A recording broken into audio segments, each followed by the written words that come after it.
২১২ আসন নিয়ে এখন ক্ষমতায় বিএনপি, নতুন প্রধানমন্ত্রী তারেক রহমান। কিন্তু আন্তর্জাতিক গণমাধ্যমগুলোতে আলোচনার কেন্দ্রবিন্দুতে বিএনপির নাম নয়, কিংবা তারেক রহমানও নয়। যে নামটি এখন সবচাইতে বেশি উচ্চারিত হচ্ছে সেটি হলো বাংলাদেশ জামায়াত ইসলামী। ৬৮টি আসন। বাংলাদেশের ইতিহাসে জামায়াতের সর্বোচ্চ অর্জন এবারেই। প্রথমবারের মতো প্রধান বিরোধী দল এখন জামায়াত। দেশের ভেতরে অনেকেই বলছেন, ইতিহাসের সেরা সময় এসেও জামায়াত ক্ষমতায় যেতে পারল না। কিন্তু আন্তর্জাতিক মিডিয়া বলছে ঠিক তার উল্টো কথা। তাদের ভাষায় ক্ষমতায় না গেলেও ক্ষমতার পথে এক ধাপ এগিয়ে গেছে জামায়াত। আন্তর্জাতিক গণমাধ্যম বারবার মনে করিয়ে দিচ্ছে ২০০১ সালের কথা। সেই নির্বাচনে বিএনপি জামায়াত জোট ২/৩ আসনে জয়ী হয়। সে সময় আওয়ামী লীগ মাত্র ৬২টি আসন পেয়ে প্রধান বিরোধী দল বসে। কিন্তু ঠিক পরের নির্বাচনে কি হয়েছিল?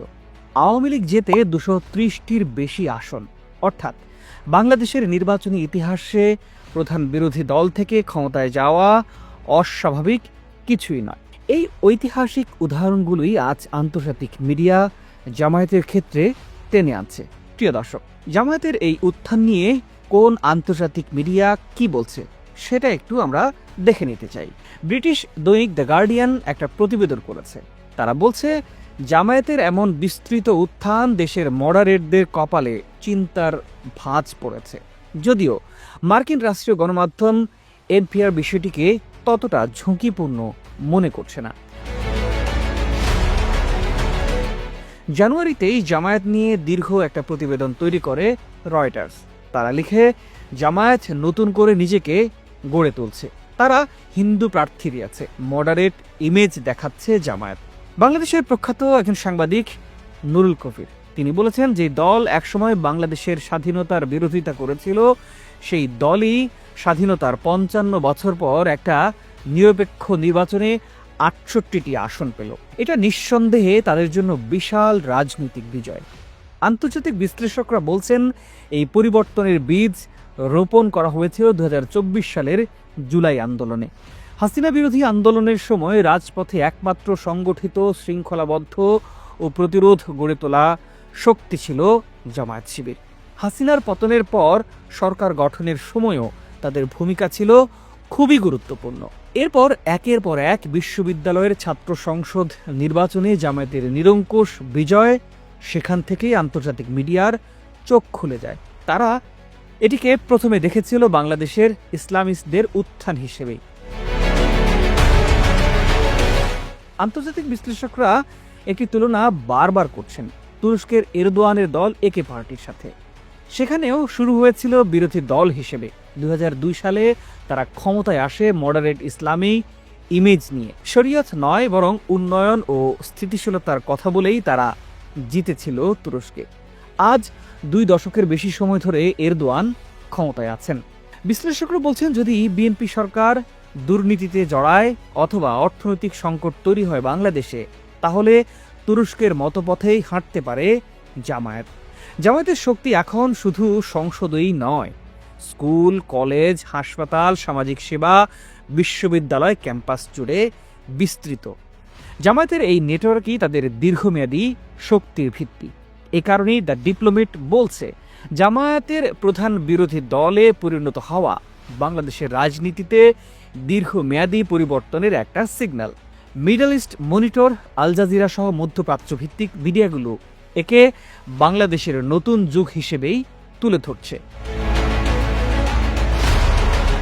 জামায়াত এককভাবে ভোট পেয়েছে ৩১.৭৬%। ১৯৯১ সালে বিএনপি ক্ষমতা এসেছিল ৩০.৮১% ভোট পেয়ে।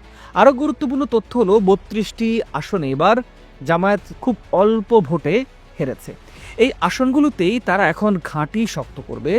স্থানীয় সরকার নির্বাচনে জিতে নিজস্ব বিকল্প প্রশাসনিক মডেল দাঁড় করাতে চাইবে।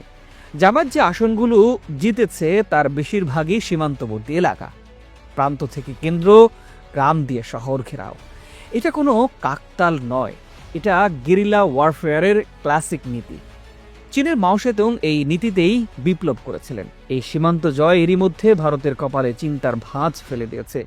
চীন, পাকিস্তান, তুরস্ক সবাই চাইবে সীমান্ত অঞ্চলে ভারত বিরোধী ভারসাম্য তৈরি করতে কিংবা তৈরি হোক। ফলে ক্ষমতায় না থেকেও আন্তর্জাতিক সহযোগিতা পাবে জামায়াত। আন্তর্জাতিক মিডিয়া তাই এটাকে পরাজয় বলছে না, তারা বলছে এটা জামায়াতের একটা বিশাল উত্থান। তবে একটা বড় বাধা এখনো আছে, সেটি হলো জামায়াতের নারী অধিকার নিয়ে নানান আলোচনা সমালোচনা।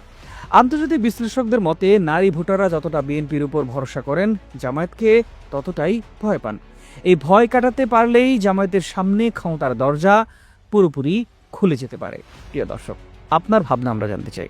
বিষয়টি নিয়ে আপনি কি ভাবছেন? নিশ্চয়ই আপনার মূল্যবান মন্তব্য কমেন্ট করে জানাবেন। আজ এ পর্যন্তই। ভালো থাকুন, সুস্থ থাকুন। প্রতিবেদনটি ভালো লাগলে শেয়ার ও লাইক করতে পারেন।